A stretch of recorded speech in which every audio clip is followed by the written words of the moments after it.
রাধা গোবিন্দ, সবাই কেমন আছো? আশা করি খুব ভালো আছো। আমিও ভগবানের কৃপায় ভালো আছি। তো সকালবেলা উঠে পড়লাম। উঠে আমি এই যে বাসন পড়ে আছে গতকাল রাতে, তো সকাল সকাল আমি সমস্ত বাসনগুলো মেজে নিচ্ছি। অনেক সময় রাত্রেবেলা আমি মেজে নিই যদিও, কিন্তু সেদিনকে রাতে শরীরটা ভালো ছিল না, সেই জন্য আমি আর মাজতে পারলাম না, রেখে দিলাম সকালে মাজবো বলে। তো সকালবেলা উঠে আমি সব বাসনগুলো মেজে নিচ্ছি। বেশি বাসন নয় যদিও, কয়েকটা বাসন, যেহেতু আমরা 3 জন থাকি, আমি, আমার বড়মশাই আর একটা বাচ্চা, তো সেই জন্য এত বেশি বাসন কোসন হয়নি। তো সেই জন্য কম বাসন যেহেতু তাড়াতাড়ি মেজে নিই। এই কয়েকদিন ধরে আমার শরীরটা এত ভালো যাচ্ছে না, এত গ্যাসের সমস্যা, আর ওয়েদারটা হুট করে চেঞ্জ হয়ে গেল, গরম পড়ে গেল, তাই এত শরীরটা ভীষণই খারাপ লাগছে। আমার কোনো কিছু কাজ করতে ভালো লাগছে না। প্রতিদিন এই রান্না বান্না, বাসন মাজা, এই ঘরের সংসারে কাজ করতে করতে ফেড আপ হয়ে যাচ্ছি, আর ভালোই লাগে না সংসারে কাজ ডেলি ডেলি করতে। তো বাসনগুলো মাজা হয়ে গেছে, এবার আমি ধুয়ে নিচ্ছি। ধোয়ার পরে তো আরও কত কিছু কাজ আছে, তোমাদেরকে তো সব কিছু তুলে দেওয়া সম্ভব হয় না ভিডিওর মাধ্যমে। যতটুকু সম্ভব ততটুকু ভিডিওর মাধ্যমে তুলে ধরি। এত ক্যামেরা ধরারও তো কেউ নেই, আর নিজেই ক্যামেরা ধরে বানাই ভিডিওগুলো, সব কিছু তুলে ধরা সম্ভব হয়ে ওঠে না। তো বাসন মাজতে মাজতে তোমাদের সঙ্গে কথা বলছি। আরও তো অনেক কিছু কাজ বাকি আছে, আমাকে তো সকালবেলা উঠতে হবে। বড়মশাই আর ঈশা করে ঘুমাচ্ছে এখন ওরা ওঠেনি, ওরা দেরি করে ওঠে, ওরা 9:30 থেকে 10টার মধ্যে ওঠে। ঈশা তো আরও বেশি, 10:30টার সময় ওঠে, অনেকক্ষণ ঘুমায়। তো যেহেতু বড়মশাই দেরি করে আসে রাত্রেবেলা, আমরা ঘুমোতে ঘুমোতে 2-2:30 বেজে যায়, সেই জন্য সকালবেলা উঠতে দেরি হয়। আমারও উঠতে খুবই কষ্ট হয়, কিন্তু আমাকে রান্না বান্নার করার জন্য, সংসারে কাজ করার জন্য আমাকে তাড়াতাড়ি তো উঠতেই হয়। তো কিছু করার নেই, ঘুম চোখে লেগে থাকে, তাও উঠে রান্নাবান্না করি। তো বাসন এদিকে মেজে ধোয়া হয়ে গেল, ঘরটা ঝাড়ু লাগিয়ে দিচ্ছি।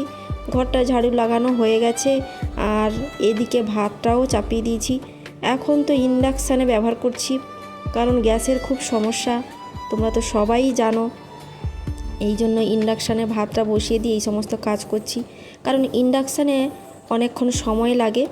তো এদিকে তারপরে বড়মশাই উঠে, যেহেতু বাড়িতে সবজি ছিল না, মাছ ছিল না, তো উঠে গিয়ে বাজার করতে গেল। আমি বললাম কয়েকদিন ধরে তো মাছ খাওয়া হয়নি, তুমি মাছ নিয়ে আসো, সবজি নিয়ে আসো। ও যেহেতু 10টার দিকে ওঠে, কিন্তু আজকে বাজার করার জন্য তাড়াতাড়ি উঠে পড়েছে।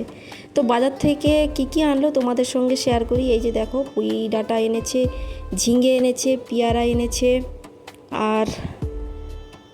আর দেখি কি এনেছে। এই যে আম এনেছে, আমের টক খাবে তাই। আর এই যে কুমড়ো,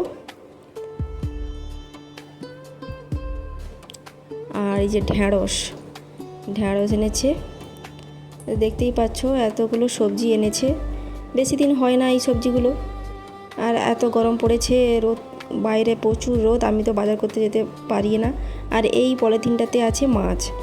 চলো মাছটা তোমাদের দেখাই, কি মাছ এনেছে তোমাদের সঙ্গে শেয়ার করব। আর এই সবজিগুলো আমি ফ্রিজের মধ্যে প্যাকেট করে ঢুকিয়ে রেখে দেব। আর এই যে মাছটা কি এনেছে তোমাদের সঙ্গে শেয়ার করি, আমি তো দেখিনি যদিও। আচ্ছা, ভেটকি মাছ এনেছে, সুন্দর করে কেটে টেটে এনেছে। এবার আমি ধুয়ে পরিষ্কার করে নেব। ভেটকি মাছটাকে কেটেছে কেমন করে দেখো, মাথাটাকে কেমন করে কেটে দিয়েছে, আর কি করা যাবে। তো মাছটাকে আমি ধুয়ে নিচ্ছি। মাছটা ভালো না যদিও, টাটকা দেখতে পাচ্ছি না, কেমন যেন একটা। আর এই গরমে ভালো মাছ তাও পাওয়া যাবে না বাজারে, জ্যান্ত মাছেরও পাওয়া যায় না। কিন্তু এত গরম পড়েছে না, মাছের অবস্থাও প্রচণ্ড খারাপ হয়ে যাচ্ছে। তো কি করবে, এই মাছগুলো এনেছে। মাছ ছাড়াও তো জীবন চলে না, কোনো কিছুই ভাত খেতে পারা যায় না মাছ ছাড়া।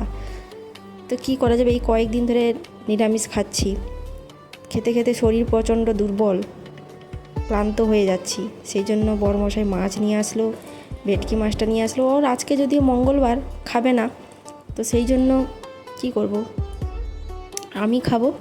মাছগুলো ধুয়ে পরিষ্কার করে নিয়েছি, আর একটা বাটিতে করে নিয়ে নুন হলুদ মাখিয়ে আমি ফ্রিজের মধ্যে রেখে দেবো। যেহেতু ওর মঙ্গলবার, এটা কিন্তু মঙ্গলবারের ভিডিও। যেহেতু মঙ্গলবার ও তো খাবে না, আমি আর ঈশা করে খাবো, 1 পিস মাছ নিয়ে রান্না করে নেব। তো বন্ধুরা আজকের মতো এই পর্যন্ত, কালকে আবার দেখা হবে নতুন কোনো ভিডিও নিয়ে। বাই বাই, ভালো থেকো।